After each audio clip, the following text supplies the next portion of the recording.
The Boy with Wings. Written by Simon Cheshire. Illustrated by Dylan Coburn.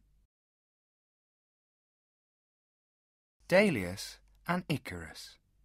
"Go to the maze," said Minos, king of ancient Crete. "You and your son will live there forever. Go now." The king sat on his throne, his face full of rage.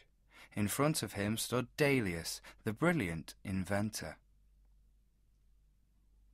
"I beg you, your majesty," said Dalius, "spare my son.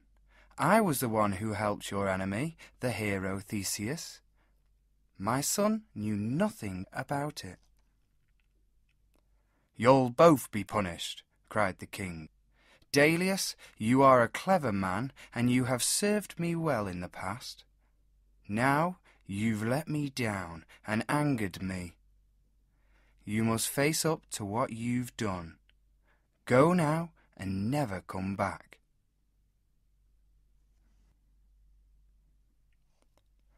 Dalius was afraid of the king, and he didn't dare go against his wishes. He and his son Icarus packed a bag sadly, and the soldiers marched them to the huge maze. They were pushed inside.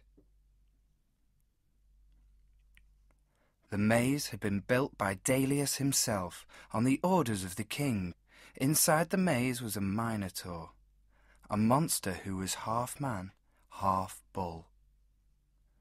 The maze was called the Labyrinth, and nobody who'd ever entered it had found a way out, except for one man.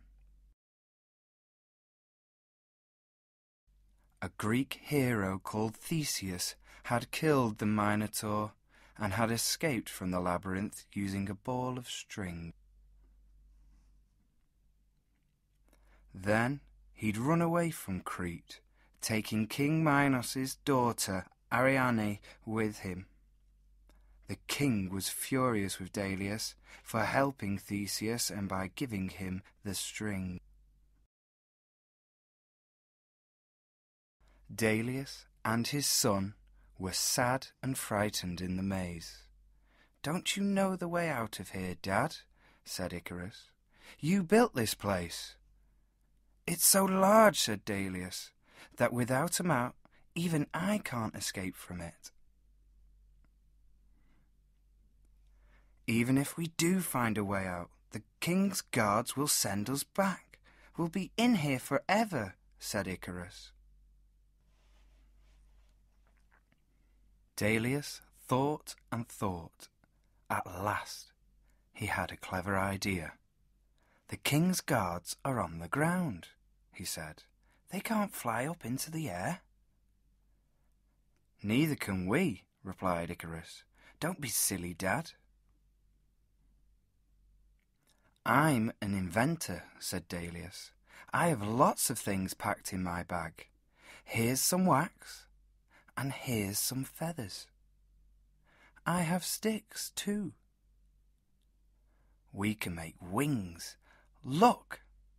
We can fix the sticks and feathers together with the wax." Dalius experimented. At first, his wing designs didn't work well enough. He had to keep melting the wax and starting again. It seemed as if they'd never get it right, but at last he made 2 sets of good, strong wings. One for him and one for Icarus. They put them on their arms and held them tightly. "Dad, you're so clever," said Icarus. "Let's fly away now." "Take care, Icarus," said Dalius. "Don't fly too close to the sea, or the water will wet your wings. And don't fly too high, or the sun will melt the wax." "Yes, yes," said Icarus. "Come on." Escape! They flapped their wings faster and faster. Suddenly, with a huge rush of air, they left the ground. Higher and higher they flew. Up, up, out of the maze and into the sky. They flew above Crete, and then they flew away over the sea. "This is great," said Icarus. "We're free, free as birds." "Take care," said Dalius. "Not too low, not too high." "Yes, yes," said Icarus. "Flying's fun. Flying's great." Up, up flew Icarus, ever higher. Dalius was very nervous. Icarus was now much higher than his father. "The wax," called Dalius. "The heat of the sun will melt the wax. Icarus!" Icarus didn't listen. He loved flying so much. He flew higher and higher. Too close to the sun. The sun was hot. The wax on Icarus's wings began to melt. Icarus didn't see it. He was too busy flying. Feathers began to fall from Icarus' wings, one by one. Dalius saw the feathers falling, but he couldn't fly up to help his son. His own wings would melt. At last, Icarus saw that the wings were melting. Too late! His wings fell to bits, and Icarus fell down, down, down. "Help! Help!" called Icarus. "I didn't listen to you, Dad. I went too high."